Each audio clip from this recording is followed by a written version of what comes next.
Hi there. So I went to art school for college, and when you study art, you get to take a lot of classes on some really random topics, like bookbinding or screen printing or bookbinding again. Yes, I took 2 semesters of bookbinding in college. I don't know why either. But one of the classes that I took was called Narrative Sculpture, which was a class where we made sculptures that told a narrative. It was a really fun class. We were able to make basically whatever we wanted as long as our pieces told a story, and we submitted the project by the deadline. One of the pieces that I made for that class was this haunted house, which is roughly the size of a toddler. I did the front exterior and then some of the interior, sort of dollhouse style. And the story's kind of told through piecing together all these different little details to try and figure out maybe why the house is haunted, how the ghost lady died, and why she's still hanging around and haunting the place. It's not necessarily the tightest story, but it got a good grade, so I guess it was tight enough.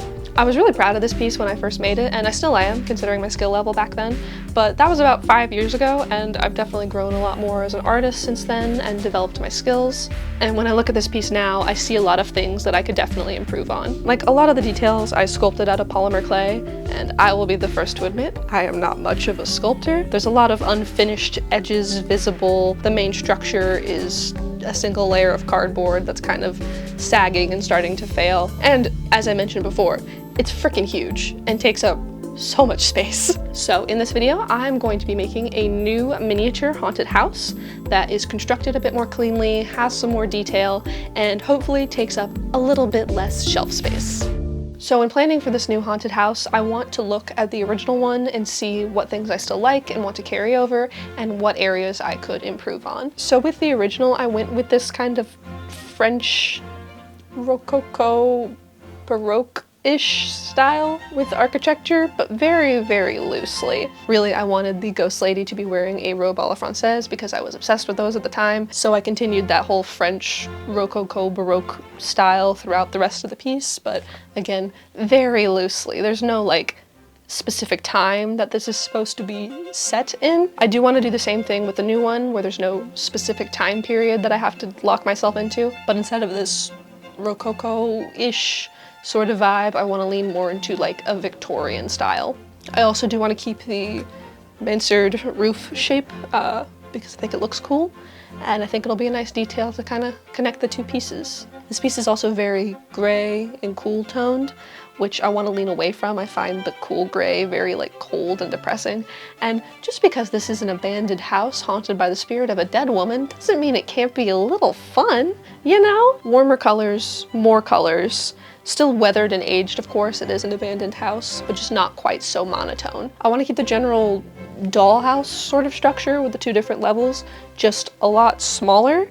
And I want to try a different approach for making the ghost. The original one is made out of polymer clay with yarn for hair, and she actually used to light up. I just had like a single LED bulb taped to a coin battery, which shockingly worked without shocking me, which is even more surprising. But that means that the clay has to be hollow and really thin, which was such a pain to make, and so I don't want to have to do that again, especially not on a smaller scale. So I have a different plan in mind that's going to be a bit easier. But before I can get into all of those details, I need to make the base structure of the house. To pattern out the base structure, I made some quick pencil sketches. I meant to get pictures on my little house sketches for the video, but I did them on just the back of some scrap paper, and then I used the scrap paper for painting things, so this is them. Hope this helps. And then worked out a pattern in Illustrator. I made a few half-scale paper mock-ups to test things out, and once I was happy with the way it looked, I began cutting pieces out of foam core board. I'm also planning on putting this pattern up on Patreon if you're interested in that. The link will be down in the description.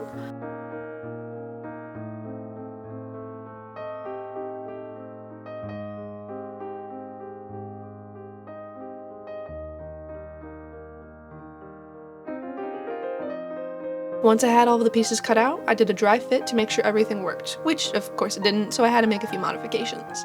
A few pieces had to be trimmed down, and the pieces that made up the little roof peak at the front of the house had to have the edges cut on an angle to be able to sit right. I also cut out all the openings for the windows and door. Oh, wow. But with everything sitting correctly, I could begin gluing all the pieces together. I made a double thick base piece for the foundation of the house, and then added the floor of the first level on top. I built the walls all around that, added the floor for the second story, and then assembled the roof. I also made the little roof peak thing. I don't know what to call it. I'm sure it has a name. It's one of these things. I don't think it's a cupola. Whatever it is, I made it, but I didn't attach it to the rest of the house yet because I had secret plans. With the roof assembled, I could make templates for the little dormer windows. I cut those out of cardstock and set them aside for now, along with the glass for the windows, which I cut out of acetate. I'll come back to the dormers later, but first I need to cover the exterior walls. For the old house, I did brick walls, which meant cutting each individual brick out of cardboard, then gluing each one to the walls, making sure they were properly spaced and aligned.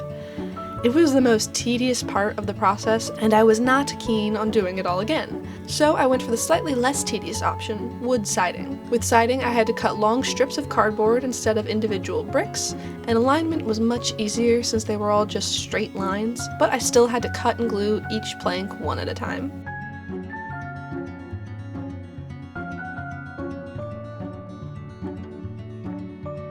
The roof also needed to be covered, and I wanted to keep the scalloped shingle look from the original house. Just like with the brick walls, on the original house I had to cut out and attach each shingle individually, but now I have the power of machines on my side.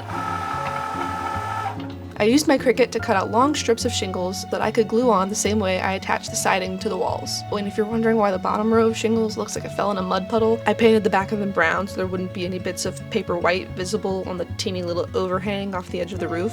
You can't really see the overhang in the end, so this might not have been necessary, but also maybe you can't see it because the back painting worked so well. Who's to say? Once the roof was completely covered, I went back to the dormers. I had cut window frames on the Cricut the same time I was doing the shingles, so I glued those to my pieces of acetate. I wrapped the cardstock pieces I had cut earlier around the curved edge of the windows and then covered them in shingles too. Then I could set them in the window openings I had cut into the roof earlier. I also made little bay windows for the downstairs. These were just 3 panes of acetate in cardstock frames with trapezoids of cardstock at the top and bottom to create the shape.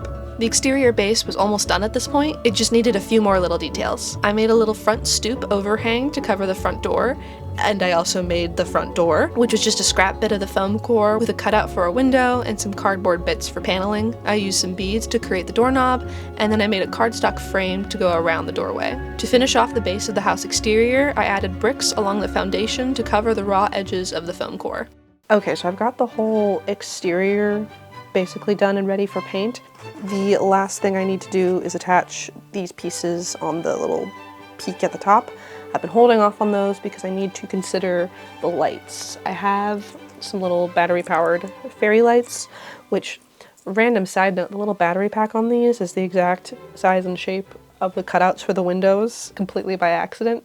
And when I realized, I was like, I have to fit this in the window because it's such a random coincidence, and it didn't make sense. But what I am gonna do is hide the battery pack in the little peak. I do need to make some cuts to make it fit a bit better, but it'll fit in there, and then I'm going to punch a hole in this piece, and then the wire can feed down into the tower. And the lights are gonna be for the ghost of the house, because you can't have a haunted house without a ghost. So for that, I'm going to need this to be attached to the house, and then this to attach to the platform, but it needs to be removable so I can access the batteries. I'm thinking some kind of like little pegs on this and then holes in the platform that I can just set into. I'm gonna do all that, and then we can finally move on to painting.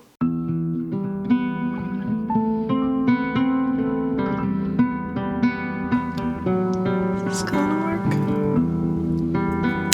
Oh, Jesus!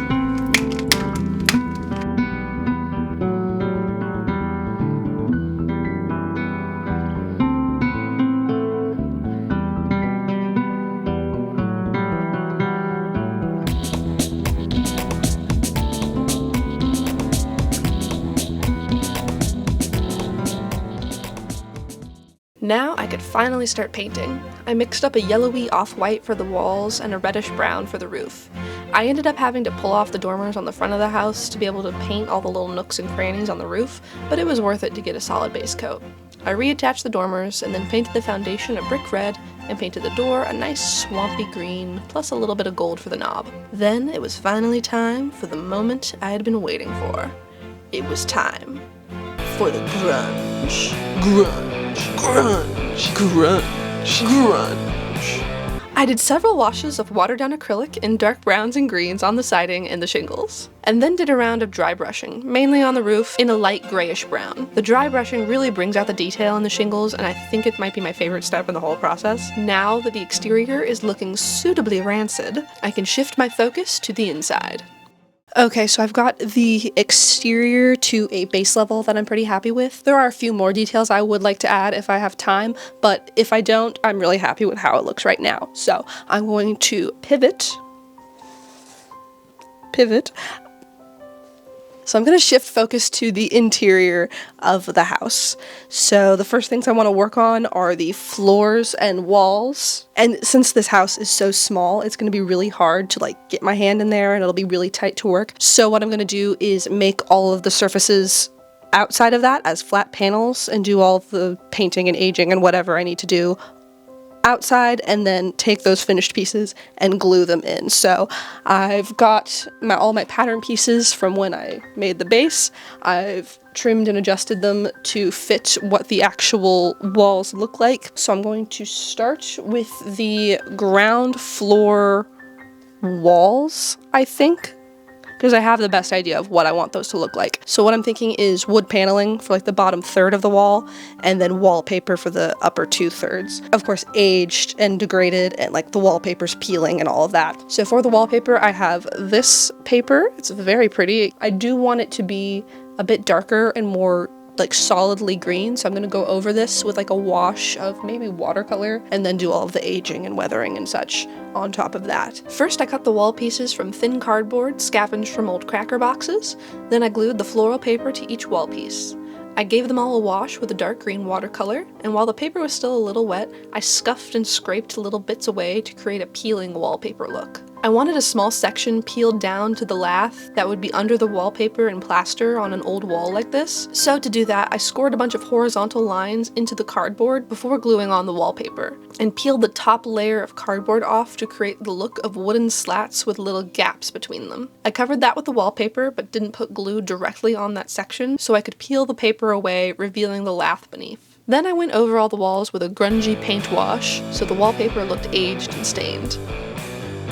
For the wood paneling below the wallpaper, I did the same scoring and peeling process I did for the lath to create a mini beadboard, then added thin strips of cardboard along the top for the trim. I also cut trim pieces to frame out the windows and the doorway, and then gave everything a base coat with some brown acrylic paint. To add a wood grain effect, I brushed on a darker brown very lightly with a sparse, bristly brush to create thin lines, then softened them up a bit with a clean wet brush. I finished these pieces off with an acrylic clear coat for a little bit of gloss, and then they could be glued to the walls, and the walls could be glued into the room. Next, I cut out the base piece for the floor. I wanted this room to have parquet wooden floors, so next I painted wood grain onto some more cardboard, then I cut that into short planks. I glued them to the floor base in a herringbone pattern, then I grunged it up.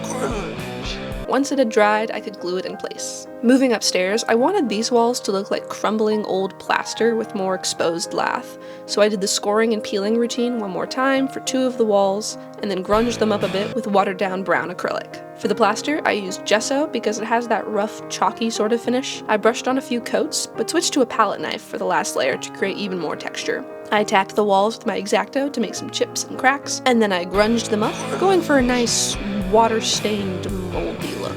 I painted and then glued on some window frames, and then secured the wire for the fairy lights in place, so it could be covered by the walls when I glued them in. I did wooden floors upstairs too, but in a much simpler pattern and without bothering to cut each plank to the same size. I also made the floor base in 2 pieces, so the wire for the lights could be hidden beneath the first half and then poke out through the gap between the 2 pieces. For the ceiling in this room, I made some little beams out of strips of cardstock and foam core, glued them to a cardstock base, and painted it up to look like wood, and then glued it in place to look sort of like ceiling rafters. The ground floor also needed a ceiling, so I made a wooden coffered ceiling out of cardboard, but I didn't glue it in yet. The downstairs parlor needs some sort of fancy light fixture, so I went through my jewelry making stash to find materials. I started out with this gold bead cap, snipped off the pointy bits, and attached tear-shaped crystal beads hanging down from it with very thin wire.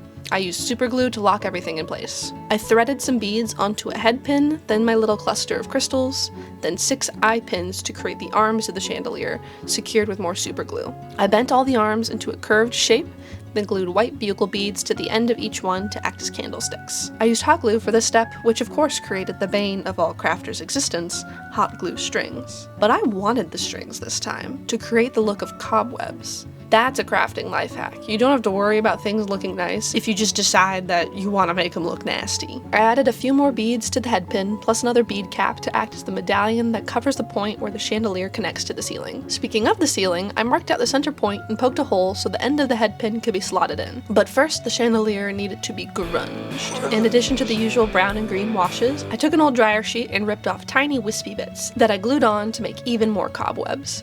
I bent the end of the head pin to a 90-degree angle, fed that through the hole in the ceiling, and secured the chandelier in place with a dab of glue on the front and some masking tape on the back. Then the ceiling could be glued in place. Next, I made some tiny curtains for my tiny windows. I couldn't find fabric in the color that I wanted, so I painted a scrap of white canvas a reddish-orange color. When that had dried, I traced out these curved trapezoid shapes to make some swagged valances. I covered the lines in glue to prevent the fabric from fraying, let that dry, then cut them out. I pleated up and glued the side to make the swag shape, then I also scrunched and glued some side panels. I glued the swag and the side panels to a thin strip of cardboard to make the full window treatment. I made 2 of these for the downstairs, and for the upstairs I took a scrap of white gauze, cut it into little curtain panels, distressed the edges, grunged it up, scrunched and glued them, then glued them in place on the windows. The next decor piece was a rug for the upstairs, which I secretly have been working on this whole time. I found a reference image of a rug that I liked online, and through some dark Photoshop machinations, I turned that photo into a gridded needlepoint chart. The pattern for this will also be on my Patreon for the $5 tier and up if you're interested. The link will be down below. I followed the chart and stitched up my rug. I worked on it over the course of a few weeks. It was actually the first piece I started for this whole project, and I had to base the size of the house around the size of the rug. But once all the stitching was done, I pressed out the creases in the canvas, then did a line of machine stitching all around the embroidery to prevent the canvas from fraying when I cut the rug out. I left a generous seam allowance, which I folded to the back along the long edges. I stitched that down by hand, then cut the seam allowance on the short ends to about ½ inch and unpicked the canvas to create some fringe. Then of course I grunged it up, which finished the rug off, but I couldn't glue it in place upstairs yet. You see, the rug is going to help hide the wires for the tenant of this house. I made a rough 2-scale sketch for my ghost lady so I could make sure to get her proportions right. Then I used the sketch as a guide to twist the fairy lights into an armature. I tried to make sure the lights didn't all get clustered in one area so the ghost would have an even glow all around. Then I padded out the armature with some plastic wrap, which gave her more dimension but still let the light shine through. I wrapped her waist in thread to try and create the most exaggerated figure I could, because next I wrapped her in tiny scraps of white chiffon to make her dress, which on such a small scale basically padded over any body shape that she had. Once she was clothed, I drew on her face with the finest point micron pen that I had. It came out, well, she's kind of a Monet, if you know what I mean. The camera's recognizing it as a face, it's trying to focus on her, so I think that's good. I think that counts. I gave her a full head of dryer sheet hair and then secured her and the rug in place. I found her face to be a bit too haunting, so I went over the glass in the windows with a clear acrylic varnish just to make her a little blurry. You know, we fear the things we can't see, but I honestly feel safer not seeing her quite so clearly. Next, for the upstairs, I wanted to make a little mirror, like I had in the original haunted house. I sketched out a frame onto some cardboard using my ghost sketch for scale. I had initially planned on using one of these little round mirror tiles that I had in my stash, but they were just a little too big. Group photo! So instead, I used this metallic silver paper that I had on hand. It is a holographic silver, but I think a little extra rainbow improves almost anything. I made an ornate frame using some filigree baking molds and some hot glue, a trick I learned from Prickly Alpaca's YouTube videos. I filled a small section of the molds with glue, let it cool, then patchworked the little bits together to make a pattern that I liked. I painted it with a base of dark brown, then gold, then grunge. I glued a little disc of acetate to the frame to make the silver hollow paper a bit more reflective instead of just shiny, and carved some cracks into the silver paper. I emphasized those a bit more with a fine-tipped pen, and then glued the silver to the frame under the layer of acetate. For the downstairs furnishings, I started with a nice velvet armchair. I made a little template and cut all the pieces I needed out of thin cardboard. The back and arms all needed 2 layers, one for the upholstery and one for the wood backing, but the seat only needed 1 since you won't be able to see the back. I punched holes in the chair back piece so I could do some tufting. I layered batting on top of the cardboard, and then a scrap of velvet on top of that, and sewed them together through the holes in the cardboard. I folded the excess fabric to the back and glued it down. I made the chair seat the same way, minus the tufting, and then made the arms minus the batting. Then I could assemble all the pieces with hot glue, using the wood backing pieces to cover all the ugly bits. I added legs to the bottom, which were just rolled up bits of cardboard. I cut some tears into the fabric on the seat cushion and glued some thread scraps I had from making the rug fringe into the gaps to look like stuffing coming out. Then the whole thing got grunged. Next, I made a little side table. I cut out a circle of some wood-painted cardboard, then made a scalloped trim by cutting a strip of the same material with pinking shears, then rounding out the zigzags. I made a base for the table leg by cutting a small lily pad shape, then gluing that into a short, wide cone with a hole at the point. I made the table leg by threading some round beads onto a head pin, gluing them in place, and then painting it brown to look sort of like a bobbin-style leg. I glued all of the pieces together, and I had a nice little side table to grunge up. I considered adding a gauzy net tablecloth, but decided I liked it better as an antimacassar on the armchair. Then I made a quick little watercolor portrait of a fancy lady, perhaps our ghost lady before she got all, you know. I grunged her up, then glued the painting to a cardboard backing. I made a frame by layering strips of cardboard and painting them gold. I made a few more things for the inside, a couple of books made by accordion folding strips of paper to make the text block, then wrapping them in a cover. I also made a crumpled up hanky and a few loose pages and letters to scatter about. Finally, everything could be glued in place and the interior was done. But I still had a few finishing touches for the outside. I made a teeny little bird weather vane for the roof peak out of cardstock and a sewing pin. I also added some vines to the side of the house using thread and little paper leaves. I added a few final cobwebs around the place, and Haunted House 2.0 was finally complete.